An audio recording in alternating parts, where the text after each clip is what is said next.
بسم اللہ الرحمن الرحیم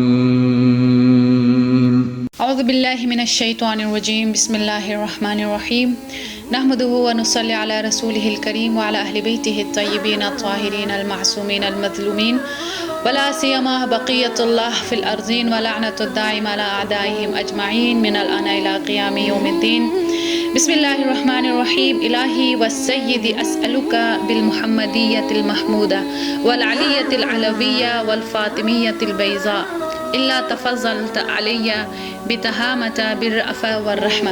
عزیزان گرامی، سب سے پہلے ولادت باسعادت مولا متقیان امیر المؤمنین علی ابن ابی طالب کے سلسلے میں سب کو ہدیہ تبریک و تہنیت پیش کرتی ہوں، اور اب ابتدا کرتی ہوں اپنے اس سخن کا ایک فارسی شعر سے، جس میں شاعر کہتا ہے: نہ بشر توانمش گفت، نہ خدا توانمش خواند، متحیرم چہ بنامم شہ ملک لا فتارا۔ عزیزان گرامی، آج اس کی ولادت کا دن ہے جو وسیع رسول ہے، جو ولی رسول ہے، جو ولی خدا ہے۔ اور عزیزان گرامی، کیوں نہ خوش ہو، کیونکہ مولا کائنات کی محبت دلوں کو گرما دیتی ہے، اور ہم شکر ادا کرتے ہیں کہ ہم اس مولا کے ماننے والے، اس مولا کے چاہنے والے ہیں۔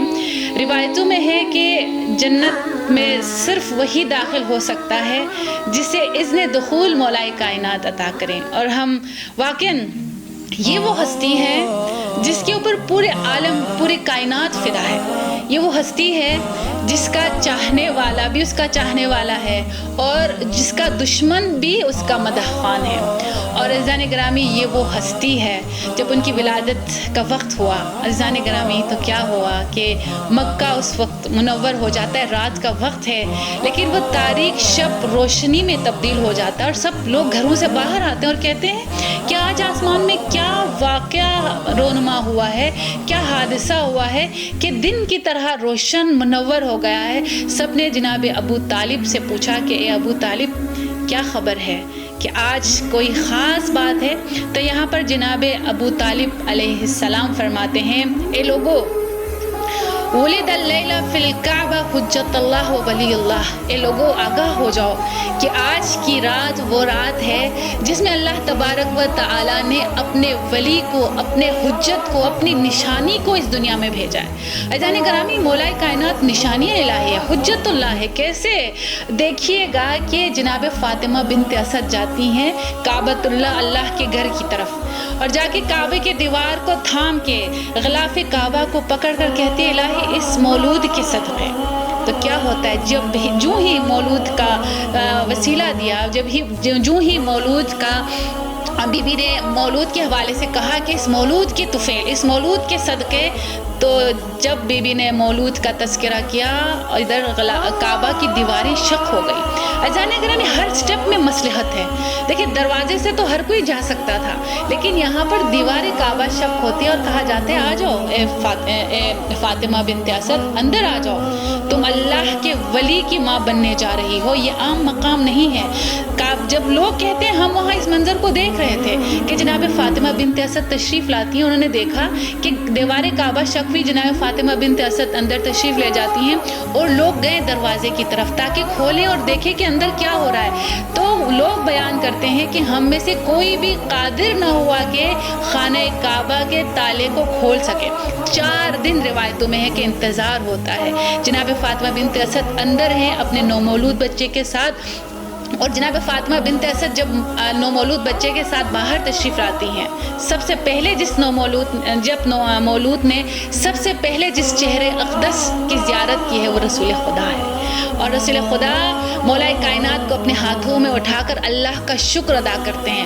اور مولا کائنات جب اس دنیا میں تشریف لاتے ہیں تو سبوح قدوس رب الملائکۃ والروح کی تسبیح ورد کرتے ہوئے، قد افلح المؤمنون کی آیت کا تذکرہ کرتے ہوئے مولا اس دنیا میں تشریف لاتے ہیں۔ اور جب کعبۃ اللہ میں کعبہ کا وارث آتا ہے تو سارے بت منہ کے بل زمین پر گر پڑتے ہیں۔ کیوں نہ ہو؟ کیونکہ مشکل کشا کی ولادت ہے۔ کیوں نہ ہو؟ کیونکہ قاطع الکفر والفجر کی ولادت کا دن ہے، اور یہ وہ وارث ہے جو دوش نبی پر سوار ہو کر اس کعبے سے بتوں کو صاف کر دے گا۔ عزیزان گرامی، جب جناب فاطمہ بنت اسد نومولود کو لے کر باہر تشریف لاتی ہیں تو کیا فرماتی ہیں؟ فرماتی ہیں کہ لوگوں، مجھے اپنے آپ پہ فخر ہو رہا ہے، کیونکہ جو منظر میں نے دیکھا مجھ سے پہلے آج تک نہ کسی نے دیکھا، نہ کوئی دیکھ سکتا ہے۔ لوگوں نے پوچھا کہ آپ نے کیا دیکھا؟ تو فرمانے لگے کہ میں 4 دن بہشتی خواتین میری خدمت پر مأمور رہی، اور ایسے مولود کی ولادت ہوئی ہے کہ جس کی مثل نہ پہلے کبھی ہے نہ بعد میں کبھی ہو سکتا ہے۔ امام الاولین، امام المتقین۔ عزیزان گرامی، یہ وہ مولود ہے جس کو رسول خدا خود اپنے لیے مانگ کر لاتے ہیں کہ الہی مجھے ایسا مددگار دینا۔ خواہش ہے رسول کی، اور رسول فرماتے ہیں کہ مجھے مددگار دینا۔ اللہ فرماتے ہیں نبی تیری خواہش ہے تو جس کی ولادت کو ہی میں معجزہ بنا دوں گا۔ اللہ کیا کرتا ہے؟ جناب مریم سلام اللہ علیہا کو اللہ کہتا ہے کہ مریم یہاں سے نکل جائیے، یہ بیت المقدس ہے، یہاں سے نکل جائیے۔ لیکن یہاں پر مولا کائنات کی مادر گرامی کو کہا جاتا ہے اندر آئیے، اور دروازے سے نہیں بلاتے، دیوار کعبہ کو شق کر کے دعوت دی جاتی ہے اور کہا جاتا ہے اب اندر تشریف لے آئیے۔ عزیزان گرامی، اس مولود کی ولادت ہے عزیزان گرامی، اور یہ وہ مولود ہے جس کے بارے میں رسول خدا فرماتے ہیں کہ انا وعلی من نور واحدہ، میں اور علی ایک ہی نور سے ہیں، اور اگر نبی ہوں، علی ہادی امت ہے، علی امت کو ہدایت کی طرف لے کر جائے گا، علی رہنما ہے، علی راہبر ہے، علی حق ہے۔ اور رسول خدا کیا فرماتے ہیں؟ لوگوں، معیار حق کون ہے؟ علی مرتضیٰ ہے۔ اگر تم یہ دیکھو کہ پوری دنیا ایک طرف اور علی مرتضیٰ ایک طرف ہے، تو اے لوگوں آگاہ ہو جاؤ کہ معیار حق علی کا دامن کبھی نہ چھوڑنا، کیونکہ علی دنیا میں امیر المؤمنین ہے، امام المتقین ہے، اور آخرت میں امام جو ہے قسیم النار والجنہ ہے، قسیم النار والجنہ، علی حبہ جنہ قسیم النار والجنہ۔ عزیزان گرامی، شکر ادا کریں کہ ہم اس مولا کے ماننے والے ہیں، اس مولا کے چاہنے والے ہیں، اور مولا کائنات، ایک روایت میں پڑھ رہی تھی اور میں نے ایک بہت معتبر عالم دین سے بھی یہ سنا ہے کہ مولا کائنات کو نسل کی شرافت اور نسل کی پاکیزگی کا معیار بنایا گیا۔ کیسے؟ کہا جاتا ہے کہ عرب کے زمانے میں، پہلے زمانے میں ایسا ہوتا تھا کہ جب بچہ ہوتا تھا تو نسل کی پاکیزگی کے لیے لوگ اپنے بچے کو اس اژدہے کے پاس لے جاتے تھے تاکہ پتہ چلایا جائے کہ یہ بچہ اگر اس کا نسل پاک و پاکیزہ ہے تو اژدہا جو ہے اس کو ڈنک نہیں مارتا تھا، اگر ڈنک مارے تب بھی وہ اژدہا جو ہے اس کا زہر اس پر اثر انداز نہیں ہوتا تھا۔ تو کہا جاتا ہے کہ بعضی علماء جو ہے معتبر علماء نے اس کو نقل کیا ہے، وہ بتاتے ہیں کہ عرب کے لوگ مولا کائنات کے پاس بھی اژدہا کو لے آئے تاکہ پتہ چلا سکے۔ تو مولا کائنات نے کیا کر دیا؟ اژدہے کو چیر پھاڑ کر 2 ٹکڑے کر دیے، اور عرب کے لوگ پریشان ہو گئے۔ ایک تو طاقت دیکھ کر، ایک گہوارے میں بیٹھے ہوئے بچے کی طاقت کو دیکھ کر، اور دوسرا وہ سر پکڑ کے بیٹھ گئے۔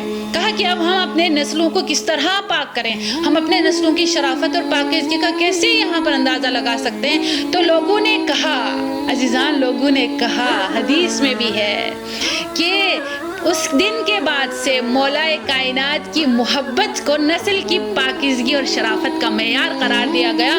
اس دن کے بعد سے جب بھی کسی کے ہاں بچہ پیدا ہوتا تھا اسے مولا کائنات کے پاس لے جایا جاتا تھا۔ بچہ اگر مولا کو دیکھ کر مسکرائے تو لوگ کہتے ہیں کہ نسل پاکیزہ ہے، اور اگر مولا کو دیکھ کر منہ پھیر لے تو کہتے تھے اس کی نسل میں عیب ہے۔ عزیزان گرامی، اسی لیے کہا جاتا ہے، روایتوں میں، احادیث میں ہے کہ علی تجھ سے دشمنی نہیں رکھے گا مگر یہ کہ جس کے نسل میں عیب ہو، تجھ سے دوستی نہیں رکھے گا مگر یہ کہ جس کی نسل پاک و پاکیزہ اور مطہر ہو۔ عزیزان گرامی، اپنے اوپر فخر کریں کہ ہماری نسلیں، ہماری مائیں، یعنی ہماری نسلیں پاک ہیں، ہماری مائیں پاک ہیں، الحمدللہ کہ ہم اس مولا کے چاہنے والے ہیں، اس مولا کے ماننے والے ہیں۔ دنیا میں دامن اہل بیت کو پکڑا ہوا ہے اور مولا کائنات کے دامن کو پکڑا ہوا ہے، اور آخرت میں قسیم النار والجنہ کے پیروی کرتے ہوئے انشاءاللہ